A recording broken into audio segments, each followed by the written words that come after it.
right. Well, thanks for joining, everybody.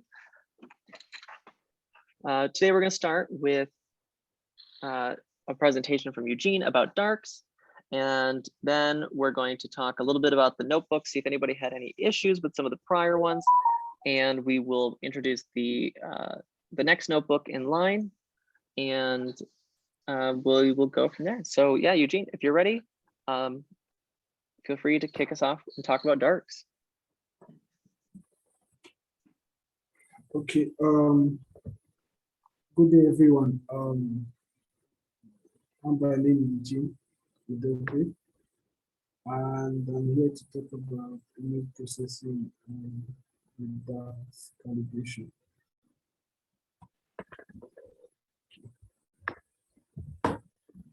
So I'll just talk a little bit about image processing, and okay, it's one of the keys to facilitating image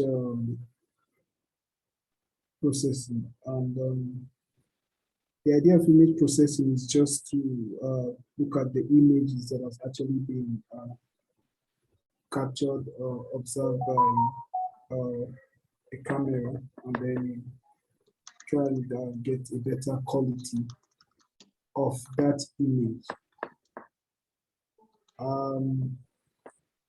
The whole idea is so that it can help us to really get a better data from what we've actually observed. That's the essence of image processing. And most times it involves calibration. Calibration helps in removing the artifacts that comes with the image acquisition process, so that our processing will now deal with the actual good data, which we can now work on to obtain good results. So basically, there are three kinds of calibrations which can be done on the images that has been acquired. And one of them is basically we have the bias, the darks, and then the flats. But I'm here to talk about the darks. So this is a typical image of a dark subtraction. A dark basically is an image taken with no light falling on the image sensor. Such a dark frame is essentially an image of noise produced by the sensor. If we look at the image from this slide, we notice that we have the actual image. Hey, Eugene, I'm only seeing your first slide. Like, I'm only seeing the title slide. Oh, okay. Sorry about that. I just have to stop sharing, and then I'll just share again. I'll do this.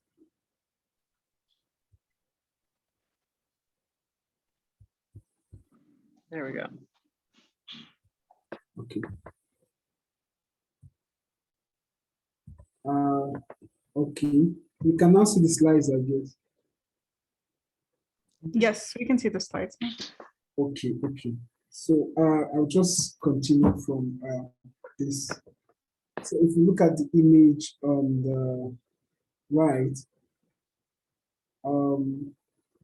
just like it's being titled down, the right hand is directly the image from the sensor, and then what we have on the left part of the image is what when the image we obtain after subtraction.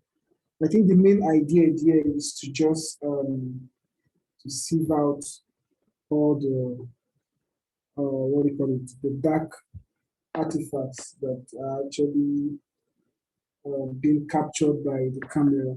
So I'll just explain a bit how comes this very dark frame or darks come into being. The idea is the dark current actually comes from thermal activity. Like basically we look at the frame as being captured through random electronic thermal noise from the camera sensor.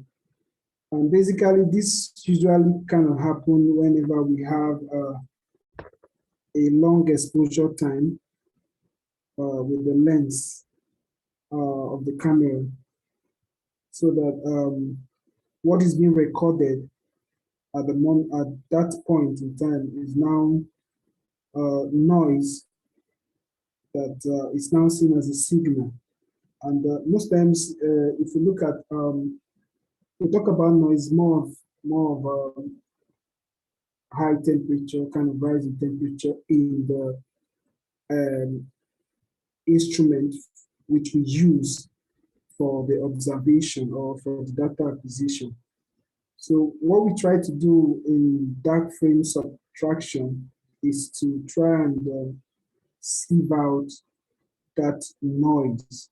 And one way we can do that is, first of all, we kind of capture, we try to use the camera when there is no light on it.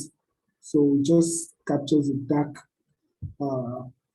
surface, and then we now take that result and subtract it after we've now like made a proper observation, such that we assume that that initial dark image we took would have been the exact signal noise that will now be in the main image, but then it will just be harmonized with the main image itself.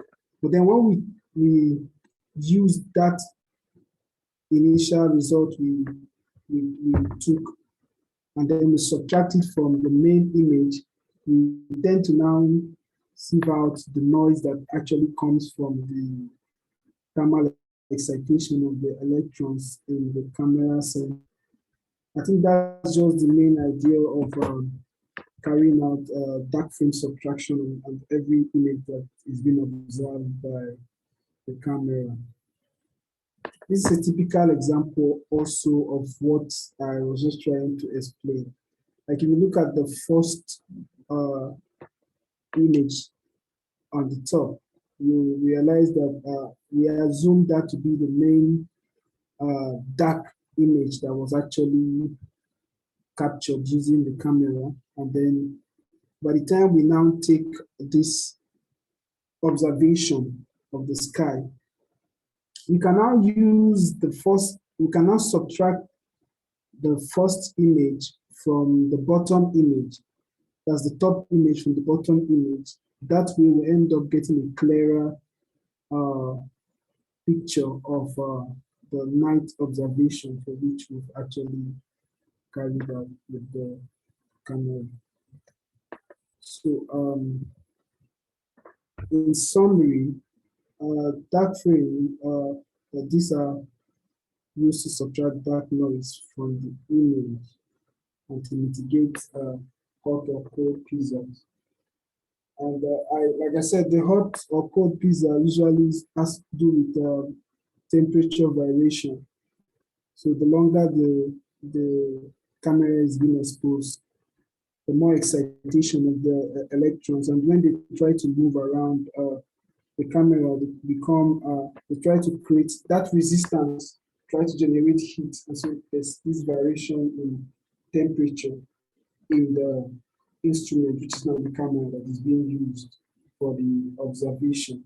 And so they are necessary in image processing for good image results, so that in the long run, by the time we've done this subtraction, we have a fair enough or better image for further or for post-processing, and then so that we can get a better result in the observation. Thank you for listening.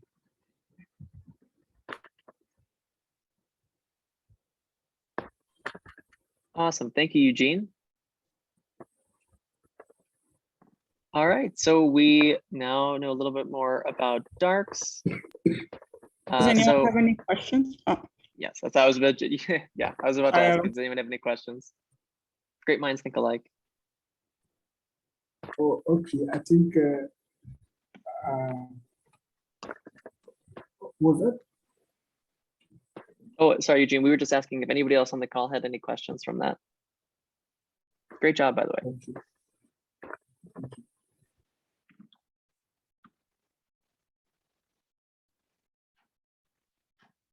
All right.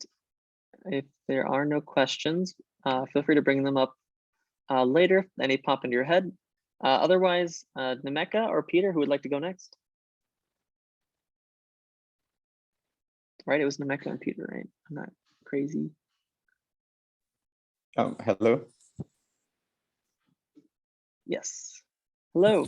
Good evening, everybody. How are you doing, Peter? Fine. So, can I say what I have, like present? Please do. Oh, okay. Though I don't have my own prepared in a PowerPoint slide, to talk on flat frames.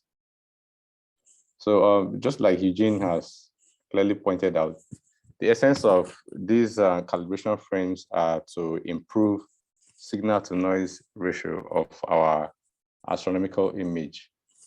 And there are different types of noise from our sensors. So when it comes to noise introduced by dust and vignetting, the flat frames are meant to correct those noise. And what we mean by vignetting is when you have dark patches at the edges of your image. I will just share my screen now so that we'll see what I'm talking about.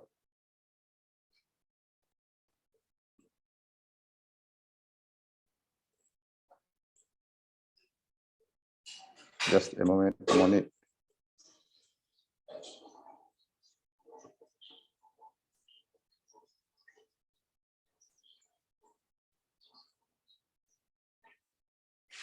So can we see my screen?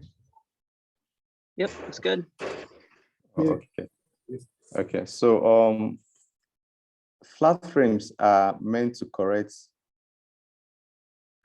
noise caused by vignetting.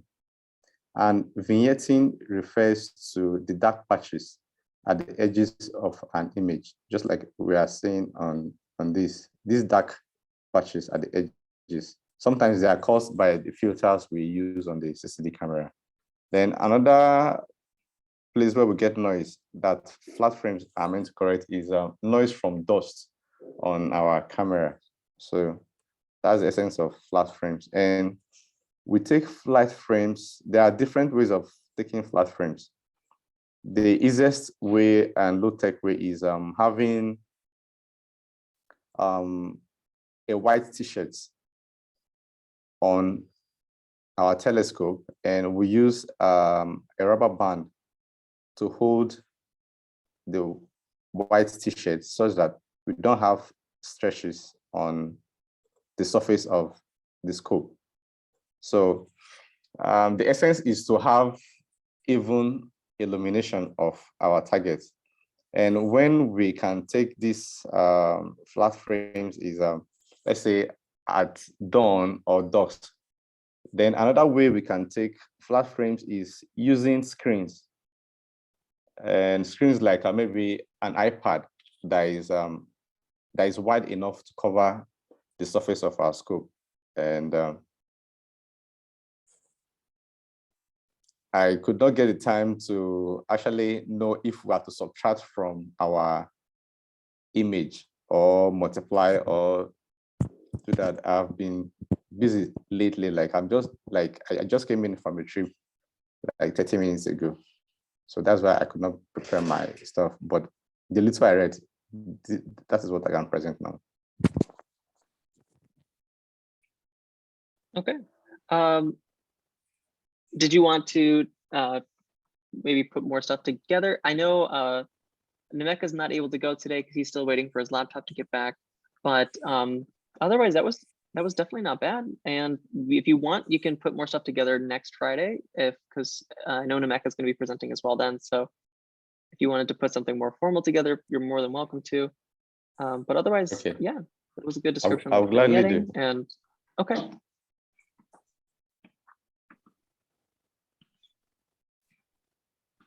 That sounds great. Thank you. Well, thank you guys for doing introductions today doing overviews of those calibration frames. I think it's really helpful for us to be able to dig in and consistently remind ourselves, what it is we're working with. It's best if you know kind of what you're looking at, especially when you're going through the calibration process, to be able to kind of gauge whether your flats or darks look okay or not. And so that's, I think, really important for us to understand exactly what we're creating when we're using these notebooks. One other thing that I just wanted to mention, and I thought had a really good visual, was there's this site that I found from Durham University. It's super, super short, but it has some interesting visuals when it comes to flat frames. So I'll just put that in the chat for everybody. It also talks about using their software, so it's obviously meant for students. But if you scroll down towards the bottom of the page, there's a great example of the original image, a flat frame, and then the resulting image. And it definitely corrects kind of like the vignetting, like you talked about, and then some of the other things involved. So yeah, so there are a lot of resources out there. So if you ever forget what one of those are, you can use the Google Classroom to refresh yourself. Come back and watch some of the old videos that we've done, so the meeting recordings, or just search online and find some good material that way too. But thank you guys both for presenting today. And we'll get the next presentation, and if Peter chooses to add more in, if he wants, we'll probably get both next Friday. But otherwise, we've got a good group here. So I want to talk about the notebooks. Now I know some of you probably haven't had a chance to actually get to them, but because some people don't have their laptops back yet. But has anybody run into any issues in the 3 notebooks that we've introduced so far?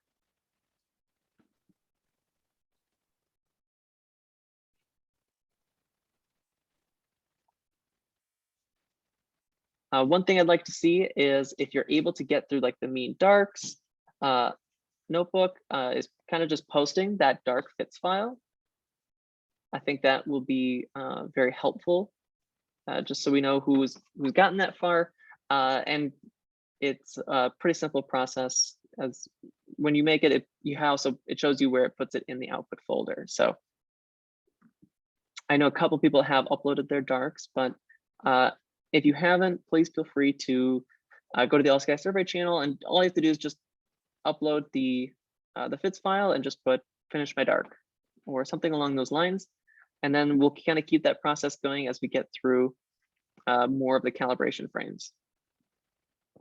But we've now issued out the darks, the mean darks, the p-fits, and also the flat. So this is just kind of open time. If you guys want to talk about any of them, or if you were confused by any of the steps, anything that popped up while you were going through them, let's take this time to just kind of go through it and talk a little bit about it.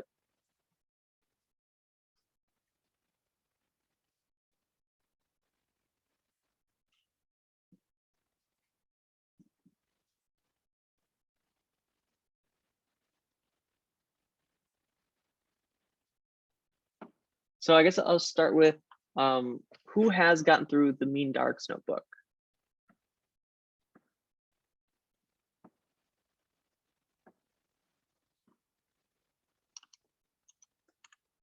Who has attempted the main darks notebook? I have. Mhm. Can you? Yes, we can hear you. Okay. Yeah. I was able to run it through. I mean, I would maybe like, I will send it. No, I'll actually send it on Slack. But I was able to run it. But I didn't see a notebook for the flat. I haven't seen it on Slack.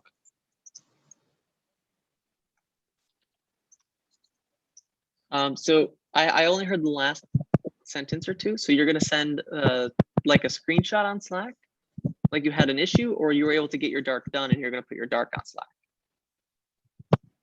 Okay. Can you hear me now? Yes. Okay. Yeah, I said I was able to run through the main dark. So I was able to run it through. Maybe after this meeting, I will send it on the Slack channel. Perfect. But I haven't seen the flat Python notebook for the flat. What I saw is just the make pip fit. I haven't seen the flat. Oh, did I forget to actually upload the?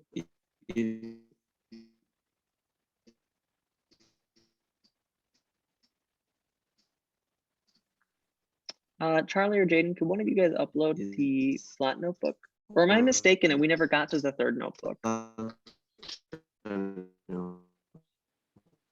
don't remember talking about the third notebook, but I know that I've been kind of in and out of the meeting, so. Well, last week we didn't actually have a meeting. There's only two people here, so we just ended because I know there was a holiday weekend coming up, so so we did not do anything or assign any new notebooks. But yeah, I think I might be misremembering. Maybe we haven't done the flats notebook yet. So yeah, okay. So my mistake. We do need to talk about the flats notebook now. So I know Peter's gotten through the dark notebook. I believe he uploaded his. Chioma, didn't you upload a dark as well?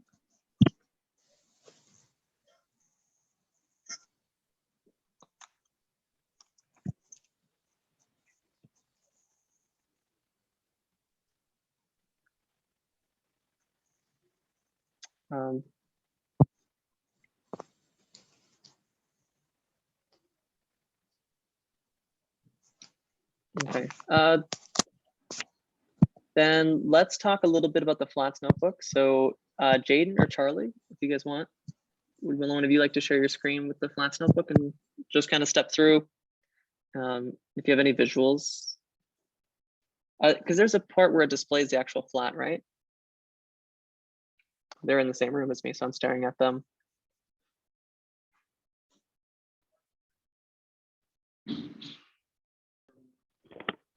Adam, the problem is I did all of my work on the big boy Oh, computer. and that one's not in the Zoom room. Mm-mm. Gotcha. Charlie's gonna look and see though what he's got. Okay. All right, so then I If will. not, we can just start from scratch, I guess, with everyone together. That's fine. We don't have to actually like run every cell and show, how it's done, because I mean, most of it is making sure you have the files in the correct directory and making sure that you have the directories correct in the actual notebook. I believe I like the files.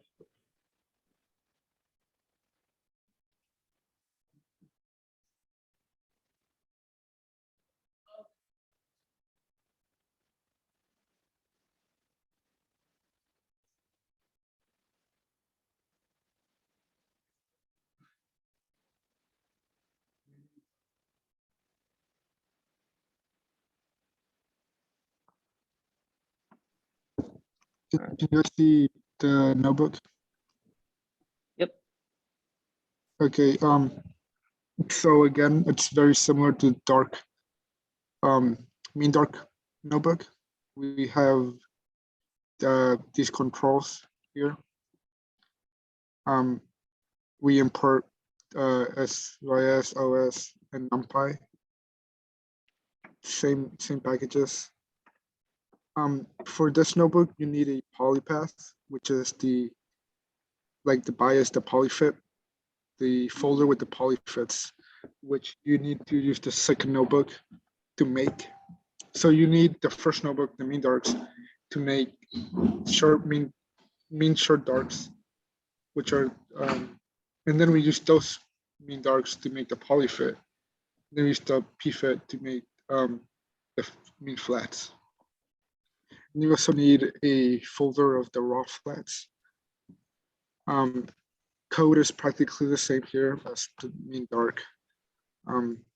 These are extra imports. Here's the functions, same as the mean dark, same as the pfit function. You guys can go over there. They're the exact same functions.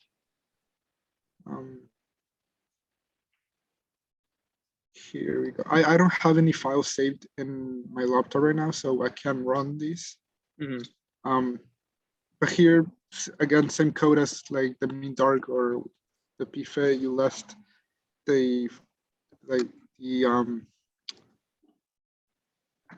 files under that one folder. If I remember correctly.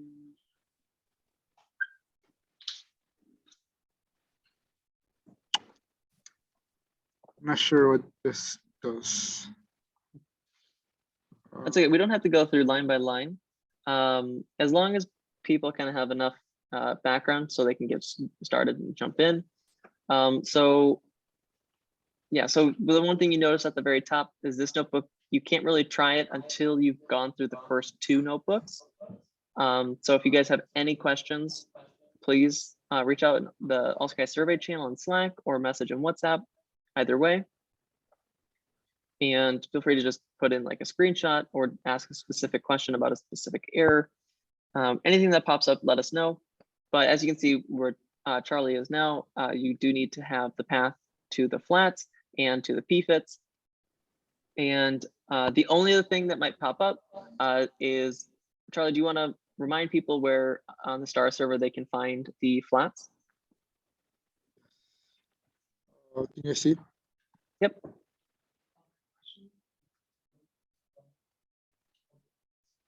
And as I know for the pfit notebook, the last like code may take a while for some laptops. So if you go down here, you go to masters, and you go down to pfit, you can just download your own pfit to use for the notebook. Stars, but do try to use the notebook to make your own pfit. And for flats, the raw files. Oh, here, okay. The raw files, they're under Cholton, I think. Yeah, here. These are the raw flat files. And you just download a bunch of them. They go up in exposure time. One for, not a few for each band. I-band, H-alpha, O3, or. So that's how you find the flats. You just go to any date, preferably like around that date of the images you want to use. Like for example, if, okay, this is just Cholton. This is also just Cholton. Like if I want to use, it's just all darks. Okay, if I want to use, like if I want to process the M33 images, which is the date is January 2nd, I would use like flats around the same date from here. Yeah.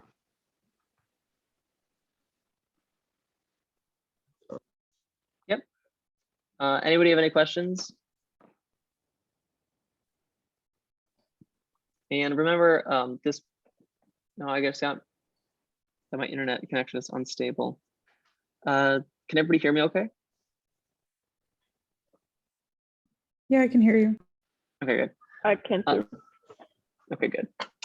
So yeah, so when you go and you download those flats, you don't have to completely empty out the folder, but try to get enough where you're getting a quality image. So just try to get as many as you can. And if your computer has trouble running any of these processes, we might have a little bit of a workaround that we got to tweak. Because we have a Raspberry Pi 4 here in the office that we just installed the pipeline on. So I'm just gonna hopefully see if we can actually just run specific steps only and see if those can be done on that. So we'll look into that. If anybody just needs to actually process images without going through individual notebooks. But yeah, please attempt these notebooks and let us know if there's any issues that pop up, and we can always look for solutions.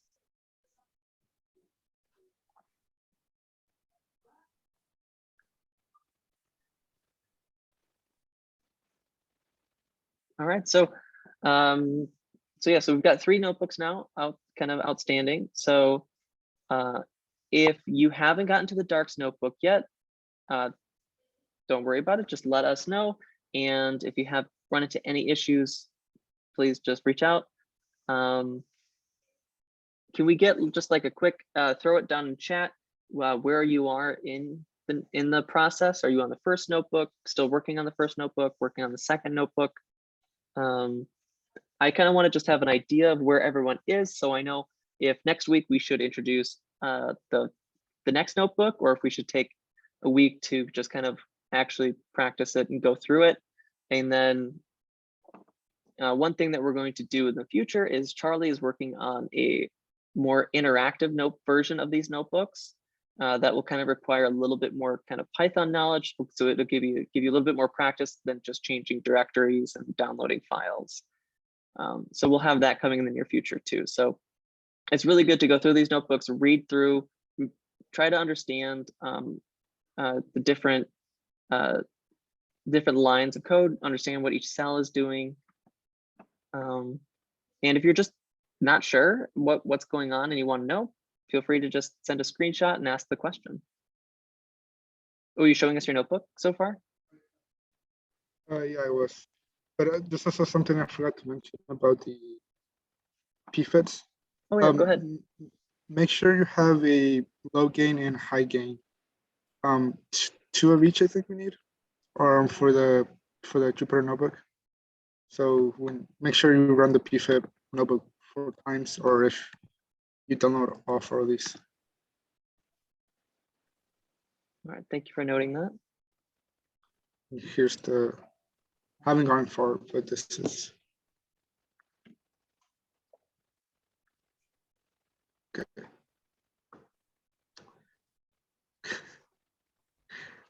I guess bad internet connection or something. Or just my computer slow.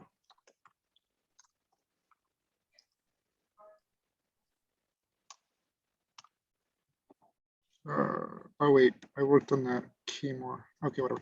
So this is what I have for interactive. Okay, I forgot I worked on the key first, and then I worked on the. Oh, the I key, don't yeah, know yeah. how- It makes sense to have the key ready to go before you Yeah. start. I'm not sure how much coding knowledge everybody has, so I also included YouTube videos you guys can use, which were really helpful for me. That's awesome. Yep, so that's a work in progress. So you guys will be able to take a look at that hopefully in about a month or so. But until then, let's work on making our own images. And before you guys know, we'll be doing all of the data reduction ourselves. And one of the things is that, like I mentioned, we have the pipeline on the Raspberry Pi here in the office. So people, if their machine can't handle running the pipeline, we are trying to get it worked out so people will be able to access this remotely. So we'll be able to set up users and you guys will be able to SSH into that Raspberry Pi, even from Nigeria. And you guys will be able to run the pipeline then remotely from anywhere. So we'll be able to do that hopefully very soon. And we'll keep you guys updated on that process.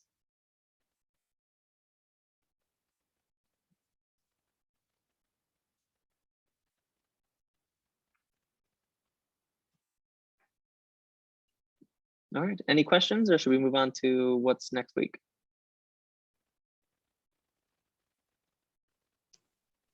When I like, should I share, like, if I was to drop my my mean dark my mean dark Python.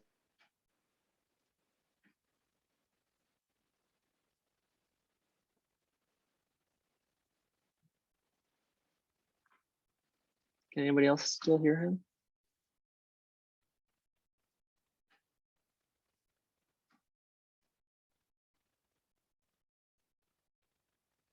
Can you guys still hear him or is it quiet?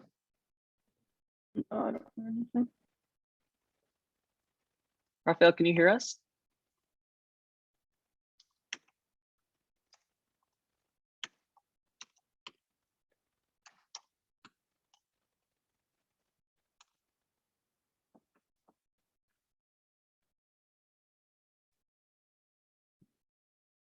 Nope. Yeah, there it is. Okay.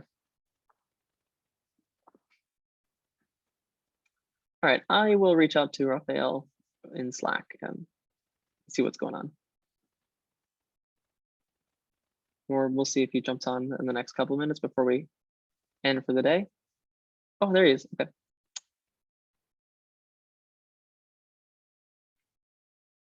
Hey, Raphael. Hello, yeah. Can you hear me now? Yes. Okay. I was saying, should I drop the whole notebook on Slack, or I don't know, or just paste them on? I should just drop them in screenshots. Are you talking about if you have a problem or are you talking about for the final mean dark? The final mean dark. Oh, just take the FITS file from the output folder and upload that. Okay, okay. Mhm. Okay. That'll be probably a little less to upload for you. All right. Okay. Anybody else?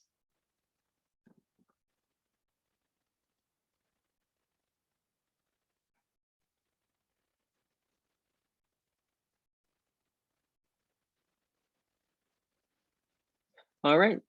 Well then, next week, I'd like to see everyone's mean dark at the very least. And if we get some PFITs going, great. If you get all 4, even better. We'll just kind of take stock of where everybody is next week. Touch base on if anybody gets to the Flats notebook and go from there. And I think that'll be good. We also have Nemeka will present about biases, and if Peter chooses to, we'll also see a little bit more about flats. So remember, if you guys want to review the stuff on your own, feel free to rewatch the meeting recordings, whether it's this one or previous ones where we've discussed them, or check out the Google Classroom or other links online. I think it's just really good that we have a good solid knowledge of everything that we're doing now as we move forward, so we can be pretty confident when we're doing our data reduction. But with that, I think that's all I've got for today. Does anybody have any last minute things they want to talk about?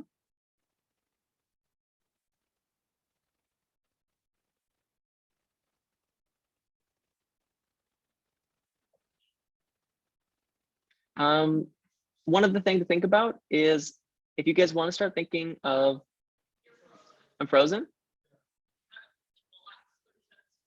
Seriously?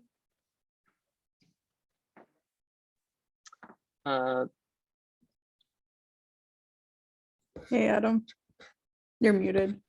I see everybody again. Yay. Sorry about that. I was saying we should talk about the web imaging. Ooh, sure. How do people feel? How was like the first images? What was the reception? To me, it was a clear HD. I mean, very clear compared to the Hubble's previous images. I think it's an improvement. I mean, there's some things we couldn't see, like the lensing, gravitational lensing. It was noticeable. It was quite an exonerating view for me. I think I also saw other images too. There's this one that is on Peter's profile picture. Yeah, I think that's my favorite. Oh, The Carina Nebula. yes, I think so. Do you know? Yeah, we do you did. Oh, go ahead, Okay. Amanda. Go ahead, Adam. Sorry. No, my comment was mostly just we voted here at the office, which was our favorite, and that one was our narrowly won our contest. What was second? Second was, I can go look at Slack and tell you. It was the quintet one, I think. Yeah, Stevens Quintet. Hmm. So if you look at, can I share my screen? Go for it. Thanks. Okay, so if you look at this image, right, which was Peter's picture, and you look at the whole nebula, do you guys know where it is?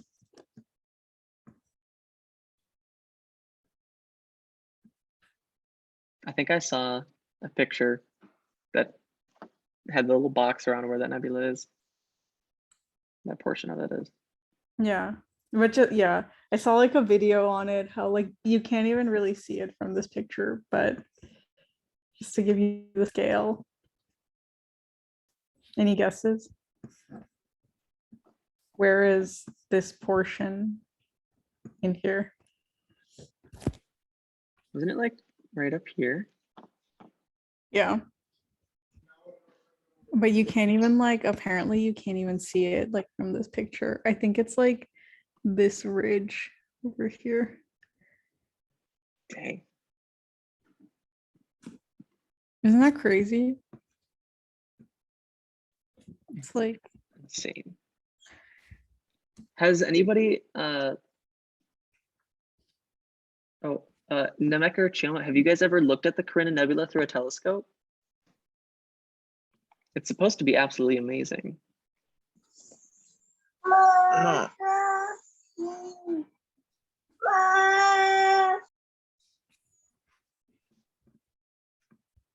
Not at all. Wow. It's one of mm, my goals is I want to see the Magellanic Clouds and I want to see the Carina Nebula. yes, I want to see the Magellanic Clouds. I You can't guys got believe some we cool stuff. don't see it. Whatever, we got the North Star. Yeah, we get the North Star, which is kind of nice. Yeah. And all the Messier objects. Yeah, exactly. Although to be fair, all the southern nebula are like prettier than the northern ones. Yeah, there's a lot of good stuff in the southern sky. It's really annoying.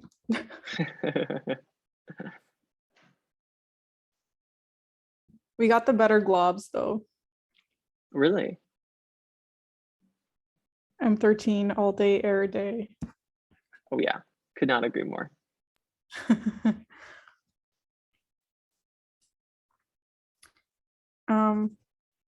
Okay, well, anyway, I just thought it would be like a fun thing to talk about the images. Did you guys have a favorite?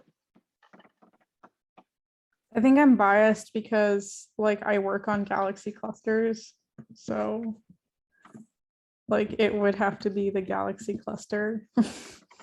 Yeah, that one was pretty crazy. Yeah, Oh, tight. That was third in our poll. that was what? It was third in our poll.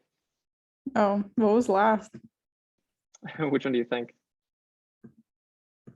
Wait, what is left? Hold on. What's left? Hold on. The Southern Ring and the exoplanet spectra. So the spectra. Yeah, I think the spectra, like objectively, I think it's one of the coolest ones, Yeah. but it's just not as visually, appealing. Yeah. The spectra though is like it like shows water. That's crazy. Right? Yeah. Yeah, I think it was definitely one of the cooler things objectively scientifically, but yeah, it's just gonna be hard for a spectra to beat out galaxies and nebula. Yeah, always. That's what the rest of physics has to deal with. Right. So I don't get why anybody chooses physics over astrophysics. Right.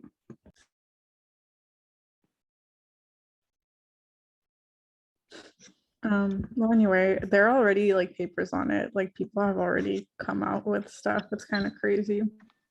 Dang. Yeah. Did you see the pictures of Jupiter? Mm-hmm.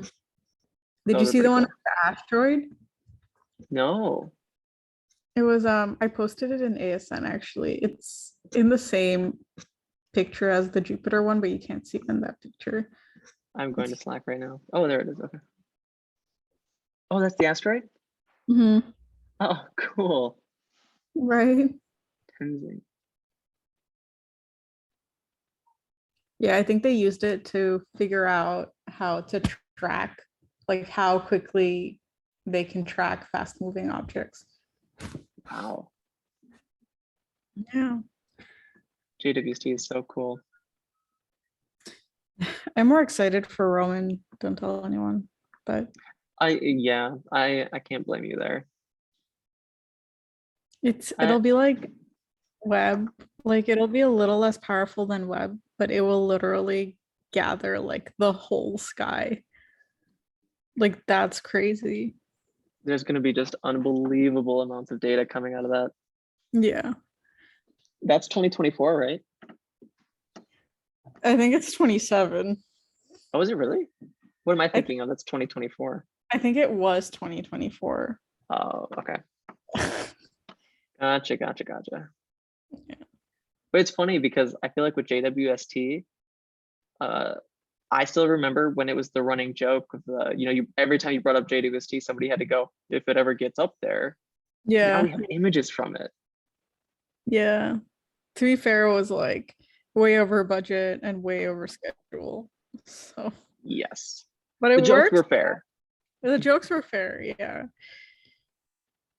Yeah. All right, people are dropping like flies. We'll call it here. Yeah, let's do it. See you guys next week.